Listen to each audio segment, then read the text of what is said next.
Welcome to my channel Perfect Class. My name is Sadiq Khan. Today we are going to learn new question, class 8 chapter first, rational numbers, है ना।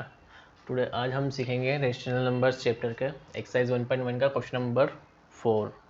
तो question number 4 है find, जिसमें values दे रखी है fraction में, rational number में।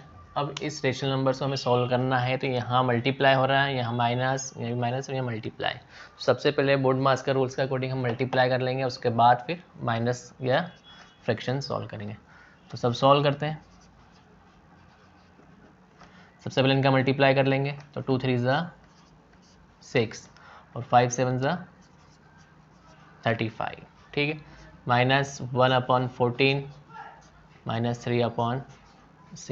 एक मिनट, सबसे इनका भी मल्टीप्लाई कर लेंगे क्योंकि यहाँ मल्टीप्लाई शो रहा है, तो मल्टीप्लाई कर लेते हैं। 3 3 ज़ा 9, तो ये हो जाएगा 9 और 5 7 ज़ा 35। दोनों जगह मल्टीप्लाई कर लिया, इसका भी मल्टीप्लाई हो गया, इनका भी मल्टीप्लाई कर लिया। अब यहाँ अगर देखा जाए तो ये डिनोमिनेटर और ये डिनोमिनेटर सेम है, ये अलग आ रहा है। तो दो टाइप से हम एलसीएम लेकर भी एक साथ सॉल्व कर सकते हैं। दूसरा तरीका है कि इनको पहले सॉल्व कर लेते हैं, तो दोनों के डिनोमिनेटर सेम है, पहले इनको साथ में ले आएंगे, दोनों को सॉल्व कर लेंगे। तो ये भी माइनस में और ये भी माइनस में, दोनों के डिनोमिनेटर सेम होने के कारण उसे हमने माइनस के साथ शो कर लिया। तो डिनोमिनेटर वन टाइम ही आएगा, -1/14। तो माइनस कर रहा है, दोनों ही माइनस के, तो माइनस माइनस प्लस, 6 और 9 15 हो जाएगा, माइनस का 15/35 और -1/14। 15 और 35 दोनों वैल्यू 5 के टेबल से कैंसिल हो जाएगी।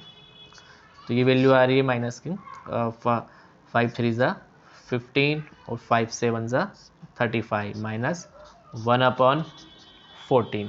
अब ये वैल्यू आ गई। अब इसे हम सॉल्व करना है, अब यहाँ पर माइनस करना है।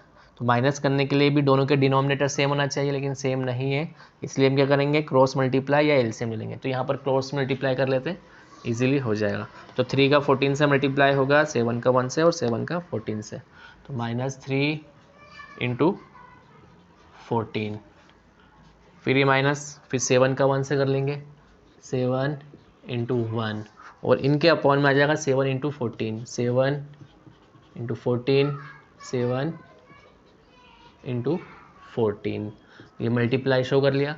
अब मल्टीप्लाई कर लेते हैं, तो 3 का टेबल 4 पर है, 14 3 ज़ा कर लो, ये 3 का टेबल भी हम कर सकते हैं। 3 4 ज़ा 12, 1 कैरी कर लिया, 3 1 ज़ा 3 और 1 4, 42 आ रहा है माइनस का, क्योंकि यहाँ माइनस है। फिर इसका भी कर लेते हैं, 7 4 ज़ा 28 और 2 कैरी कर लिया, 7 1 ज़ा 7, 7 और 2 9, तो यहाँ पर आ रहा है 98। इसका मल्टीप्लाई करने पर ये आ रहा है -7 1 ज़ा 7 और 7 का 14 से करेंगे, सेम आएगा 98, ये वैल्यू आ गई। अब दोनों के डिनोमिनेटर सेम हो गए, तो इसे वन टाइम लिखेंगे और माइनस कर सकते हैं। तो -42 -7 और ये 98, दोनों ही वैल्यू माइनस के, तो माइनस माइनस प्लस होता है। तो 42 और 7 हो जाएगा माइनस का 49 और यह आ जाएगा अपॉन में 98।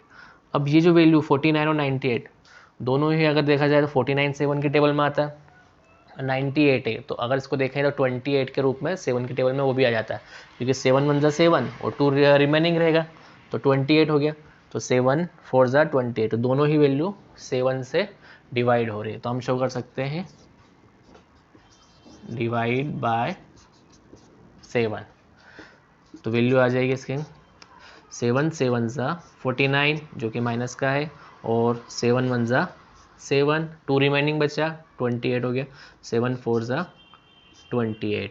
तो आंसर हमारा आ रहा है -7/14। लेकिन ये भी, इसका भी इक्विवेलेंट निकाल सकते हैं, ये भी कैंसिल हो जाएगा, 7 1 ज़ा 7 और 7 2 ज़ा 14। तो वैल्यू क्या बची 1/2, और ये माइनस था तो माइनस का 1/2 बचा। तो ये इसका आंसर रहेगा।